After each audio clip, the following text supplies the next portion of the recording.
1절 말씀. 그때 하늘의 나라는 등불을 들고 신랑을 맞으러 나간 10명의 처녀들과 같으니 그들 중에 5은 지혜롭고 5은 어리석었더라. 어리석은 자들은 등불을 가지고 있었고 기름을 함께 가지고 있지 아니하였으나 지혜로운 처녀들은 등불과 함께 그릇 안에 기름을 가지고 있었더라. 신랑이 늦어짐으로 모두 졸려서 잠이 들었더니 한밤중에 그곳에 외치는 소리가 나되 보라, 신랑이 오니 너희는 그를 맞으러 나오라 하매 그때 그 처녀들이 모두 일어나서 자기들의 등불을 손질하는데 어리석은 처녀들이 그 지혜로운 처녀들에게 말하기를 너희의 기름을 우리에게 나눠주라. 이는 우리의 등불이 꺼져 버렸기 때문이라 하니 지혜로운 처녀들이 대답하여 말하기를 그럴 수 없노라.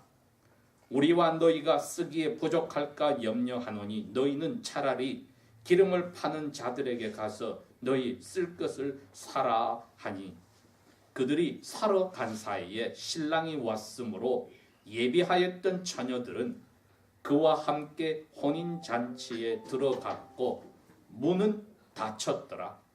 그 후에 다른 처녀들도 와서 말하기를 주님, 주님, 우리에게 문을 열어주소서 하나. 그가 대답하여 말하기를 진실로 내가 너희에게 말하노니 나는 너희를 알지 못하노라 하였느니라. 그러므로 깨어 있으라. 이는 너희는 인자가 오는 그 날과 그 시간을 알지 못하기 때문이니라. 아멘. 깨어 있으라. 너희는 사람의 아들 즉 예수 그리스도가 자기의 나라를 세우려고 오는 그 날과 시각을 알지 못하니 깨어 있으라고 되어 있습니다. 우리가 이미 알다시피 예수님께서 비유로 말씀을 전하셨을 때에 그 말씀을 듣는 사람들이 누군지를 생각을 해보아야 합니다. 이건 그 당시에 이방인들을 위해서 한 비유가 아니고 자기들이 매 토요일날 회당에서 모세오경과 선지서와 지혜서의 말씀을 듣고 외우고 있는 구약시대의 언약 백성들에게 말씀을 하십니다. 그때에 예수님이 비유로만 말씀을 하실 때가 있었으니 그것이 하나님 나라에 관해서 이야기할 때만 비유로 말씀을 하셨습니다. 마태복음 13장에는 14절 15절에 예수님이 그 이유를 설명을 했습니다. 그걸 이사야서 6장 9절의 말씀을 인용해서 그럽니다. 이사야 때에, 즉 나보다도 약 750년 전에 이사야 때에 너희 조상들이 야훼를 배반하고 종교 지도자들부터 왕으로부터 타락하여서 백성까지 그들을 닮아서 야훼를 배반하였기에 야훼께서 너희 후손들에게까지 일어날 일을 예언하셨다는 겁니다. 그 예언이 그거였습니다. 너희들이 눈을 뜨고 보아도 깨닫지 못하고 귀로 들어도 알지 못하게 하여서 너희들이 눈으로 보고 깨닫고 귀로 들어서 알아서 마음을 돌이켜 회개하는 것을 막으려고 하였다. 이렇게 이야기를 했습니다. 그랬기에 예수님이 오셔서 이제 가장 구약시대 하나님 나라에 대해서 새하늘과 새 땅에 대해서 많이 말하였던 선지자 이사야의 말씀을 인용을 해서 오늘날 너희들이 바로 그 예언을 이루는 저주받는 대상들이라고 너희 조상들과 조금도 다름이 없는 마음이 악한 그런 완악한 세대라고 말씀을 하셨습니다. 그래서 하나님 나라 하면 그 당시에는 유대인들의 나라가 하나님의 나라였는데 예수님은 하나님 나라를 이야기하면서 유대인들이 그럽니다. 회개하라, 하나님의 나라가 가까웠다. 아니 지금 하나님의 나라가 유일하게 전 세계 모든 민족 가운데 자기 민족이 세운 이스라엘이 하나님의 나라라고 믿고 있는데 예수님은 회개하라, 하나님의 나라가 가까웠다고 이야기를 한 겁니다. 그래서 진정 하나님의 나라는 예수님이 오셔서 에덴 동산에서 있었던 그리고 잃어버렸던 하나님의 나라를 회복하기 시작하겠다는 겁니다. 그러니 예수님보다도 6개월 먼저 시작하였던 세례 요한도 똑같이 이야기를 했습니다. 회개하라, 하나님의 나라가 가까웠다. 이제 우리가 하나님의 나라가 유대인들이 세운 이스라엘 왕국이 아니란 것은 압니다. 그건 실패하는 왕국이었습니다. 그러니 이 언약 백성인 유대 백성에게 와서 먼저 하나님의 나라의 백성을 챙기기 시작하는데 예수님 부활하신 후에 만난 사람들의 숫자를 보니 약 500여 명 정도밖에 되지 않았다고 했습니다. 몇백만 명이 사는데 500여 명밖에 되지 않았다. 그게 이스라엘의 근 1300년의 역사 속에서도 매 왕들이 있을 때마다 대부분이 야훼의 말씀에 순종하는 극소수의 남은 자들의 비유와 비슷한 경우가 되었던 것입니다. 오늘 예수님이 이 비유를 말씀을 하시는 25장, 24장에서 전체가 하나님 나라가 완성되기 위해서 내가 다시 오는 때에 대해서 이야기를 하십니다. 그런데도 때에 대해서 이야기를 하시는데도 시작은 그렇습니다. 하나님 나라에 대해서 말씀을 하셨다. 그래서 하나님 나라는 무엇과 같다 이렇게 이야기합니다. 도대체 하나님 나라가 무엇입니까? 이 세상의 나라는 다스리는 대표자 혹은 왕이 있으면 거기에 백성이 있고 그들이 사는 땅이 영공이 있고 또 바다가 있으면 영해가 있고 사는 땅이 있으면 영토가 있습니다. 이번에 새로 뽑힌 이 나라 대통령도 그를 찬성하든 반대하든 그 개념은 분명히 이야기를 했습니다. 경계선이 명확하게 보호되지 않는 나라는 나라가 아니다. 예수님이 지금 바로 그 하나님 나라에 대해서 이야기를 하는데 우리에게는 다른 것이 아니라 우리 영혼이 하나님 나라가 시작되는 하나님의 백성들이 만들어지는 장소이고 그 영혼을 가진 사람들이 몸을 가지고 모이는 이 모인 예배하는 교회가 이 세상에 유일하게 앞으로 완성할 하나님 나라의 사람 눈에 보이는 모습입니다. 그러니 우리 개개인의 삶이 하나님 나라의 시민으로 사는 것이요. 모였을 때 교회가 유일하게 앞으로 올 새하늘과 새 땅에서 하나님 나라의 모습을 그대로 드러내는 일부분의 모습입니다. 그러니 이제 예수님은 하나님 나라는 이렇다고 설교를 하셨을 때 하나님 나라의 백성에게는 풀어서 설명을 해 주십니다. 그러나 백성이 아닌 사람들에게는 비유를 설명을 안 해 주셔서 회개치 못하고 죄 용서받지 못하게 하셨다고 했으니 예수님 당시에 유대인 대부분이 그 저주 속에 있었던 것입니다. 그 배경으로 저희들이 들여다봐야 이 비유들이 믿지 않는 세상 사람과 믿는 그리스도인에 관한 비유가 아니라 신약 시대에는 세례를 받고 믿는다고 하는 신약 백성들 가운데도 하나님 나라의 이 비유를 설명을 듣고도 깨닫지 못하는 부류와 그리고 극소수의 이 설명을 깨닫고 예수님 당시의 사도들처럼 하나님 나라의 진정한 백성들이 있다는 것을 밝혀주는 도구였습니다. 이 25장 1절에서 13절도 그렇습니다. 10명의 처녀들이 다 같이 신앙생활을 같이 하는 신약시대 교인들과 똑같습니다. 그런데 5명은 잔치에 들어가는 참된 그리스도인이요. 나머지 5명은 어리석은 사이비 거짓 그리스도인들로 구분이 되었습니다. 43절에서 마지막까지 양들과 염소들이 심판 자리에 왔을 때도 마찬가지입니다. 그 양쪽 다가 주님의 이름을 살았을 때 불렀던 사람들이었습니다. 그러나 한쪽은 양들처럼 주님을 뜻대로 사는 사람들이었고 또 나머지 왼쪽에 선 사람들은 염소처럼 주님의 뜻대로 살지 않았던 사람들이 죽는 순간에 그 두 무리로 심판을 기다렸다가 주님이 오셨을 때 염소의 그 불순종에 심판받을 사람의 모습으로, 양의 순종에 상받을 사람의 모습으로 심판대 앞에 섰다고 이 25장의 세 번째 비유는 설명을 했습니다. 그러니 오늘 이 첫 번째 비유가 하나님 나라는 10명의 처녀와 같다 했을 때 이거 그럼 여자들에게만 하는 이야기인가 하고 생각하지 말고, 이 비유는 깨어 있어야 한다는 것을 가르치는 비유입니다. 누구나 피곤하면 졸 수는 있지만은 깨어 있어야 한다는 비유입니다. 조는데 어떻게 깨어 있는가? 그게 다른 뜻이 아니라 졸더라도 준비를 하고 졸아야 된다는 뜻입니다. 즉 유대인의 그 혼인 예식의 그 관례를 이해하지 못한다면은 오늘 1절에서 13절의 비유는 그 당시에 예수님이 말씀을 듣던 사람들 외에는 우리가 알 방법이 없습니다.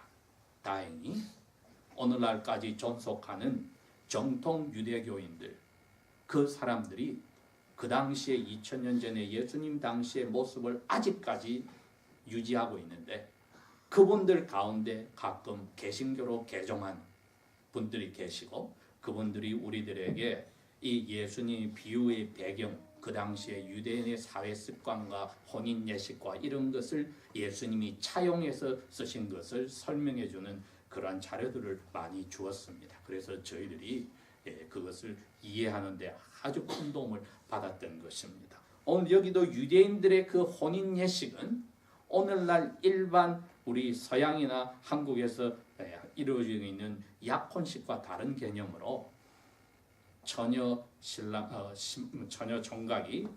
총각이 먼저 적극적으로 나서서 처녀의 집에 가서 처녀와 처녀 아버지에게 약혼을 신청을 합니다.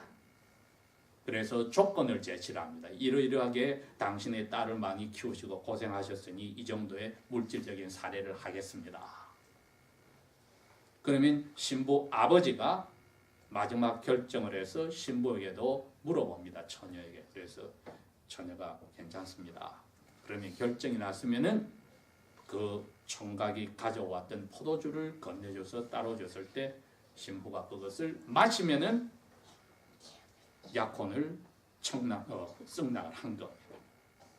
그때에 이 신랑 되는 사람과 신부 되는 사람이 맺은 약속을 이제 예수님은 자신의 육신의 부모가 그 모습을 가졌던 겁니다. 예수님을 가지기 전에 마리아와 요셉은 정혼한 사이다. 바로 이 포도주를 주고 결혼하겠습니다 하고 마리아는 포도주를 마셨던 사이였기 때문에 유대인들에게는 그게 정식 부부 사이로서 아내와 남편이라고 불렀습니다. 그렇기 때문에 마태복음 누가복음에도 마리아와 그의 남편 요셉이라고 되어 있지 약혼녀 마리아, 약혼자 요셉이라고는 절대로 되어 있지 않습니다.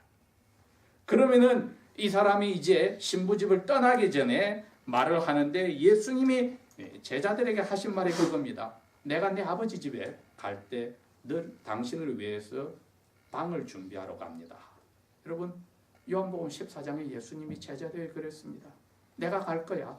내 아버지 집에 방들이 많은데 너희들을 위해서 내가 방을 꾸미러 가. 그리고 그게 완성되면 너희들을 데리러 와서 나와 같이 있게 할 거야. 바로 그 말씀 자체가 그 당시 유대인들의 그 프로포즈를 한 그 총각의 입에서 나오는 말입니다. 내가 내 아버지 집에 갑니다.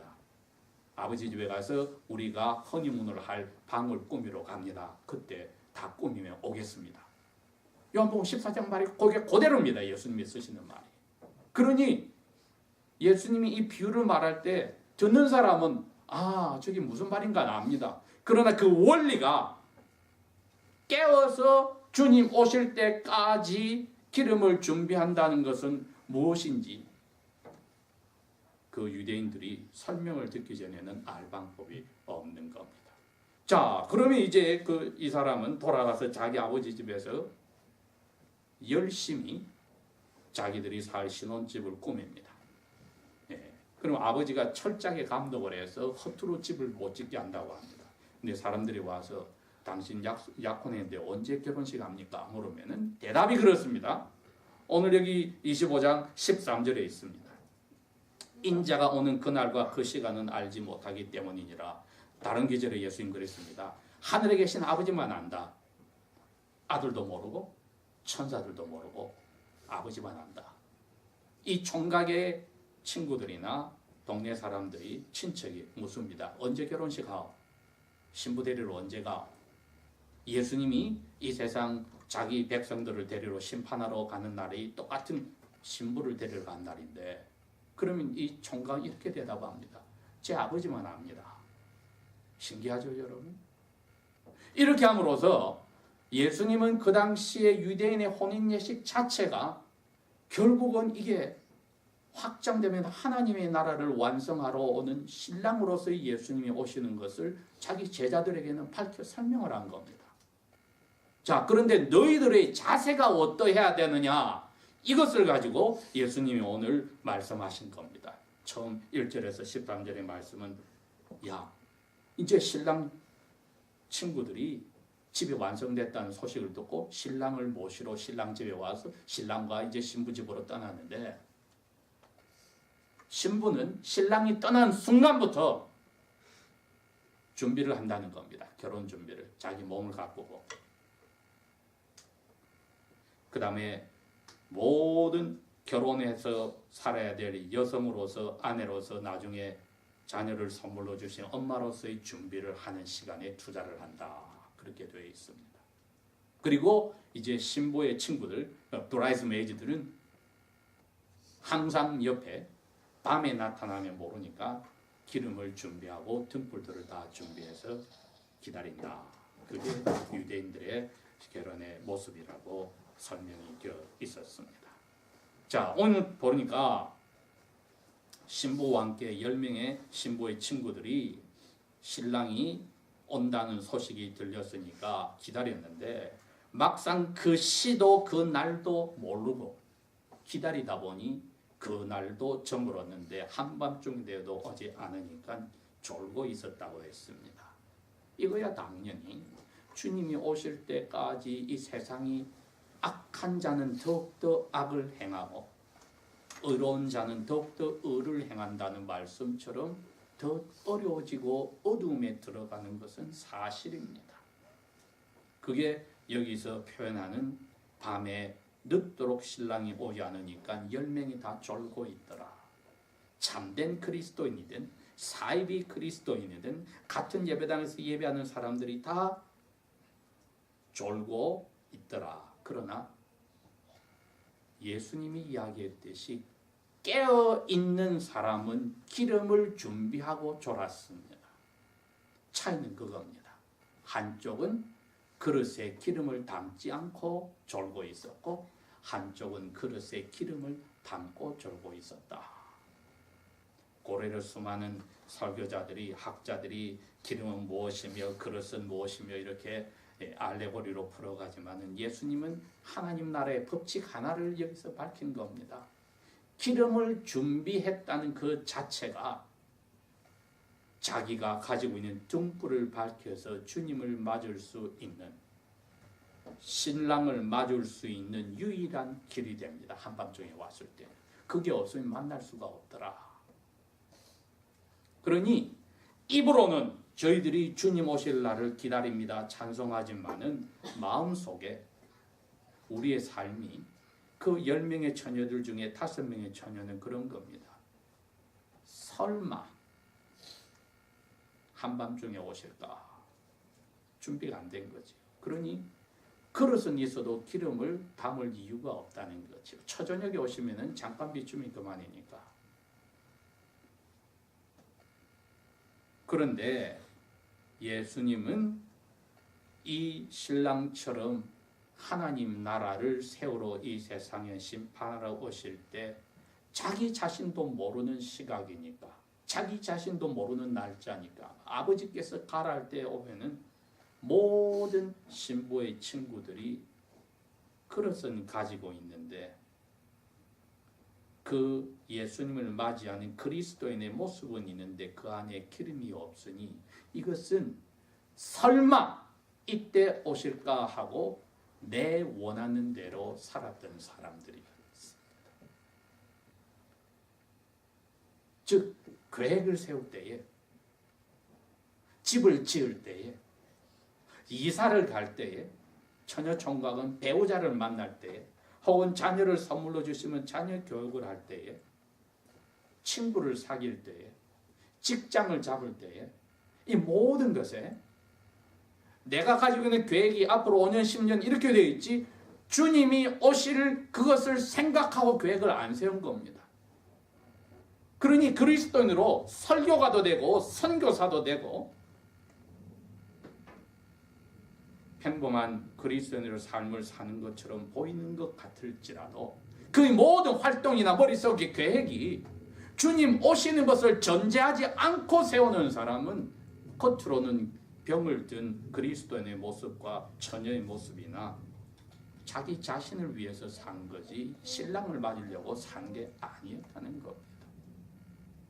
하나님 나라는 이렇다고 말씀하신 게 이겁니다.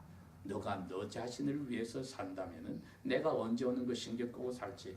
그러나 나는 너희들이 알지 못하는 아버지가 정해놓은 시각에 올 때에 나를 위해서 너희들이 지금 결혼 잔치를 하려고 기다린다면은 너희 삶은 그 초점이 깨어있는 삶이다.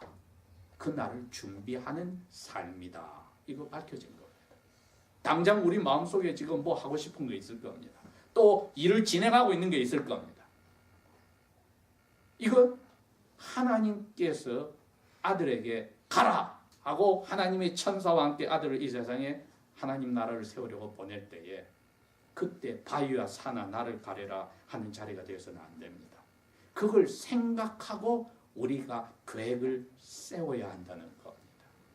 이것을 전제하고 우리가 계획을 세워야 이 일이 하나님 나라를 세우기 위해서 오시는 우리에게 상을 주러 오시는, 그러나 가짜들에게는 심판하러 오시는 예수님 앞에 하나님 나라에 들어갈 때 우리의 상으로서 그대로 옮겨지는 겁니다. 그랬기에 자기가 거의 돌아가실 때가 다 되어서 사도 바울은 디모데서후서 4장 8절에도 디도서 2장 13절에도 고백합니다. 우리가 상을 기다리는 사람이라면 그날이 오시기를 간절히 사랑하는 마음으로 기다려야 되지 않겠는가? 사랑하는 사람이 결혼 전에 떨어져 있을 때 서로 완전히 만나기를 기다리는 모습이 되어야만 정상이 아닌가? 약혼해놓고 결혼을 미루고 안 하겠다는 것은 그건 사랑하지 않는 게 아닌가? 교회가, 하나님 나라가 깨어있어서 신랑이 오신 것을 기다린다는 그 자세가 아니라면 우리 개개인이, 백성이, 교회가 도대체 무엇을 위해서 사는가 하고 스스로에게 우리가 또 질문을 던지는 겁니다. 그러면은 가까이 있는 부부 사이에서의 문제도, 자녀들과 부모 사이 이 모든 문제도, 그 다음에 학교나 직장이나 사업이나 이웃이나 친구 사이의 문제도, 이걸 가지고 우리가 재단을 하는 겁니다. 내가 이 의로운 상을 기다리는 하나님의 나라의 시민으로 그 영광스러운 의의 면류관을 쓰는 것을 생각하고 내가 이 일을 하고 있는가, 이 공부를 하고 있는가, 이 이사 준비를 하는가, 이 직장을 찾고 이 사업을 운영하고 이런 저런 계획을 하고 사람을 사귀고 결혼 준비를 하고 여행을 하고 하는가. 그러면 우리의 양심에 성령께서 말씀을 통하여 하나님 나라는 이러하니라는 이 말씀을 깨어서 기다리는 사람의 모습을 보여주실 것입니다. 기도하겠습니다. 그날과 그 시는 모르지만 성령을 통하여 우리를 사랑하시기에 부끄러운 자리에 떨어지지 않고 염소들의 자리에 떨어지지 않고 양으로서의 삶을 살라고 오늘도 주신 말씀 감사를 드립니다. 우리의 모든 일어나는 일을 다시 한번 점검하고 사랑관계도 우리의 나머지 모든 일들도 이제 예수님을 맞을 그것에 초점을 두고 하기를 원하니 저희의 믿음을 뿌리를 내리게 하시고 천지를 채우는 아버지의 능력으로 저희들을 채우시고 이끌어 주십시오. 우리의 부족함을 용서하시고 받아주신 아버지께 예수님의 이름으로 감사 기도합니다. 아멘.